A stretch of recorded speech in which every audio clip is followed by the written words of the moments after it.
सिंहासन बत्तीसी की चौथी कहानी। कामकंडला पुतली ने बताया राजा विक्रमादित्य की दानवीरता और त्याग की कहानी। एक बार फिर राजा भोज सिंहासन पर बैठने के लिए पहुंचते हैं। इस बार उन्हें चौथी पुतली रोककर राजा विक्रमादित्य की दानवीरता और त्याग की कहानी सुनाने लगती है। एक बार की बात है, राजा विक्रमादित्य से दरबार में मिलने के लिए कुछ लोग पहुंचे थे। तभी एक ब्राह्मण भी भागते हुए वहां आए और कहने लगे कि मुझे आपको कुछ जरूरी बात बतानी है। राजा ने पूछा, ऐसा क्या जरूरी है कि आपको इतनी तेजी से भागते हुए आना पड़ा? जवाब में ब्राह्मण ने कहा, मानसरोवर में अजीब सी घटना हो रही है। वहाँ सूरज उगने के साथ ही एक खंभा भी जमीन से निकलता है। ये खंभा सूरज की रोशनी के साथ साथ ऊपर बढ़ता है। जैसे ही सूरज की किरणें तेज हो जाती हैं, तो खंभा सूरज को छू लेता है। जब धीरे धीरे सूरज की रोशनी कम होती है, तो खंभा छोटा हो जाता है। फिर सूरज के ढलते ही खंभा भी गायब हो जाता है। इन बातों को सुनने के बाद राजा विक्रमादित्य हैरान रह गए। उनके मन में सवाल आया, आखिर ऐसी कौन सी चीज है जो सूरज को छू रही है? तभी ब्राह्मण ने बताया, वह खंभा भगवान इंद्र का रूप है।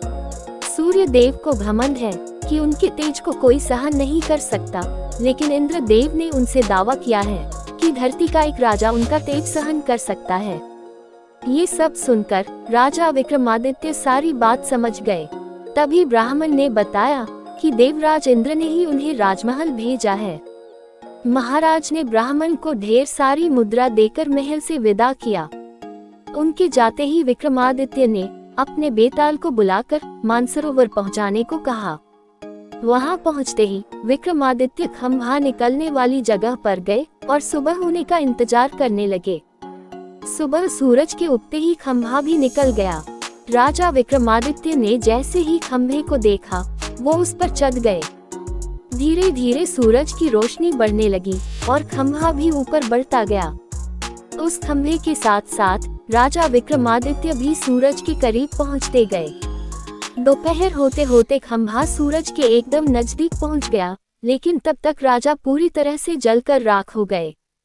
जब सूर्य देवता ने खंभे पर जला हुआ मानव शरीर देखा, तो वो समझ गए कि यह राजा विक्रमादित्य ही हैं।